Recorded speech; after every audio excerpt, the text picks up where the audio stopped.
할렐루야.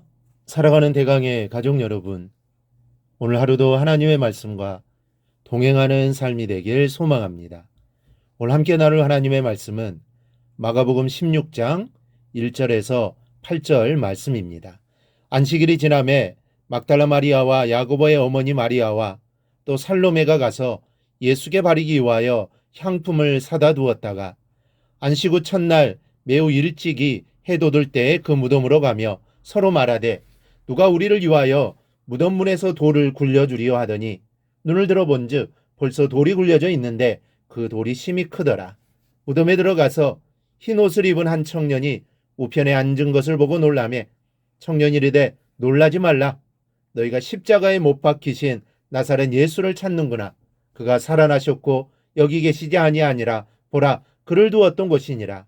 가서 그의 제자들과 베드로에게 이르기를 예수께서 너희보다 먼저 갈릴리로 가시나니 전에 너희에게 말씀하신 대로 너희가 거기서 배우리라 하라 하는지라.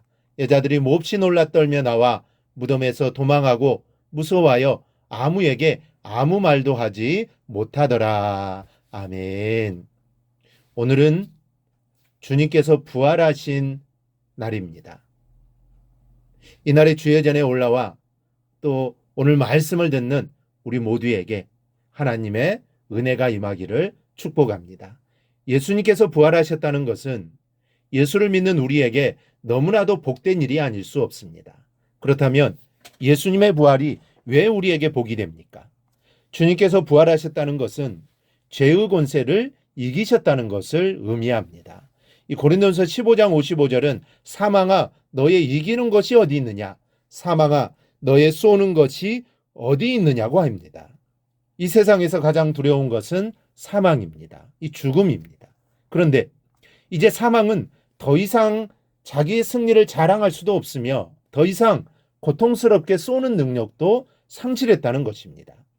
즉 모든 인류의 공포의 대상이었던 사망은 그리스도께서 사망의 권세를 이기고 부활하심으로써 이미 깨어졌습니다. 여러분, 제가 얼마나 무섭습니까? 사도 바울은 로마서 7장 14절에서 나는 육신에 속하여 죄 아래 팔렸도다라고 했습니다. 우리는 죄에 대해 팔렸습니다. 그러니 죄를 지을 수밖에 없습니다. 나는 죄를 짓지 않으려고 해도 이게 잘 안 되는 것입니다.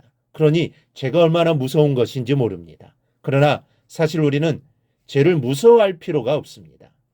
고린도전서 15장을 보면 우리 주 예수 그리스도로 말미암아 우리에게 이김을 주시는 하나님께 감사하노니라는 말씀처럼 부활하신 예수님으로 말미암아 죄에서 이기게 되는 것입니다. 주의 부활이 우리에게 복이 되는 또 다른 이유는 주께서 부활하신 것처럼 우리도 부활할 것이기 때문입니다. 고린도전서 15장 20절은 이제 그리스도께서 죽은 자 가운데서 다시 살아 잠자는 자들의 첫 열매가 되셨도다라고 합니다. 이 말은 주께서 다시 사신 것처럼 그의 백성 곧 교회 역시 부활할 것이라는 뜻입니다. 이 말씀대로 우리 역시 부활할 줄 믿습니다. 주의 부활이 주는 복은 이것뿐만이 아닙니다. 고린도전서 15장 52절은 나팔 소리가 나매 죽은 자들이 썩지 아니할 것으로 다시 살고 우리도 변화하리라고 하였습니다. 즉 다시 사신 주께서 부활체를 입으신 것처럼 우리 역시 썩지 아니할 부활체를 입을 것입니다. 그리고 주께서 하늘에서 위엄과 보좌 우편에 앉으신 것처럼 우리 역시 부활체를 입고 영원토록 하나님과 함께 살게 될 것입니다. 그런데 이런 부활의 복을 나누기에 앞서 우리는 사도 바울을 통해 우리에게 주시는 말씀을 들어야 합니다. 로마서 8장 11절은 예수를 죽은 자 가운데서 살리신 이의 영이 너희 안에 거하시면 그리스도 예수를 죽은 자 가운데서 살리신 이가 너희 안에 거하시는 그의 영으로 말미암아 너희 죽을 몸도 살리시리라. 예수의 영이 우리 안에 있어야 한다는 것입니다. 그래야 산다는 것입니다. 그런데 13절은 이어서 말씀하기를 너희가 육신대로 살면 반드시 죽을 것이로되 영으로서 몸의 행실을 죽이면 살리니라고 합니다. 바울 사도는 부활의 영광을 말씀하면서 성령의 능력으로 몸의 행실을 죽여야만 한다고 말씀합니다. 그뿐 아니라 17절에서 또 말씀하기를 영광을 받기 위해서는 고난도 함께 받아야 될 것을 말씀합니다. 그렇다면 부활을 소망하는 우리가 어떤 삶을 살아야겠습니까? 주의 죽음과 부활에 쯤한 제자들의 모습을 살펴보면서 우리가 도전받기를 바랍니다. 먼저 주의 제자들은 용기가 있어야 합니다.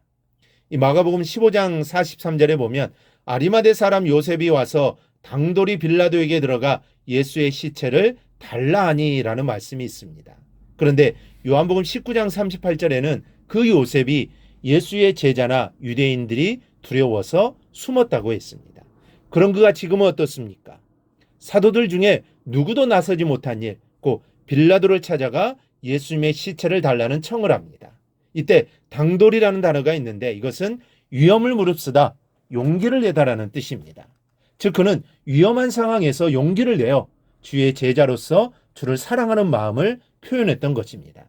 세상 사람들은 두려워하고 눈치 보고 할 말을 하지 못하는 성도들이 얼마나 많은지 모릅니다. 자신의 부활하신 예수님의 제자임을 자랑하며 용기를 내어 할 일을 감당할 수 있기를 바랍니다. 둘째로 주의 제자들은 헌신이 있어야 합니다. 요한복음 19장 39절은 니고데모도 몰약과 침향 섞은 것을 100근쯤 가지고 온지라고 하였습니다. 이전에는 밤에 예수님을 찾아왔지만 이제는 자신을 드러내고 예수님을 향한 사랑을 표현하며 헌신하는 제자로 변해 있었습니다. 부활의 복과 기쁨을 확신하며 소망하는 성도는 말만 앞서지 않습니다.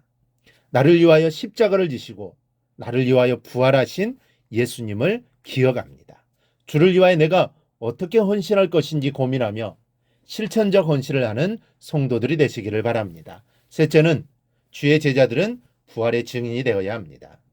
이 본문에서 천사는 제자들에게 빨리 가서 그의 제자들에게 그가 죽은 자 가운데서 살아나셨다고 말하라고 합니다. 그러자 그 여인들은 무서움과 큰 기쁨으로 무덤을 빨리 떠나 제자들에게 알게 하려고 다름질하였습니다. 놀라운 사실을 알리기 위해서 다름질한 것입니다. 그 부활하신 예수님은 제자들에게 오셔서 너희는 이 모든 일의 증인이라고 하였습니다. 제자들이 예수님의 죽음의 증인, 부활의 증인이라는 말씀입니다. 그래서 사도들은 가룟 유다의 자리를 보충할 사도를 향해 우리로 더불어 예수의 부활하심을 증거할 사람이라고 하였습니다. 그리고 베드로는 자신과 제자들을 가리켜 사람들 앞에서 하나님이 죽은 자 가운데서 살리셨으니 우리가 이 일의 증인이로다 라고 하였습니다. 여러분, 우리는 부활의 증인입니다. 그러니 부활의 증인된 삶을 사시기 바랍니다. 이것이야말로 부활신앙을 가진 성도들이 해야 할 가장 중요하고 의미 있는 일입니다. 오늘은 부활주일입니다. 우리 모두 부활의 증인의 삶을 사시기를 바랍니다. 그리고 용기와 헌신을 가지고 살아가기를 바랍니다. 그래야 주의 제자라고 할 수가 있습니다. 이 사실을 기억하고 늘 부활의 증인으로 살아가는 모든 성도들이 되기를 주님의 이름으로 축원합니다. 오늘 묵상한 말씀을 굳게 잡고 삶으로 실천하며 살아내는 대강의 모든 성도들이 되기를 축복합니다.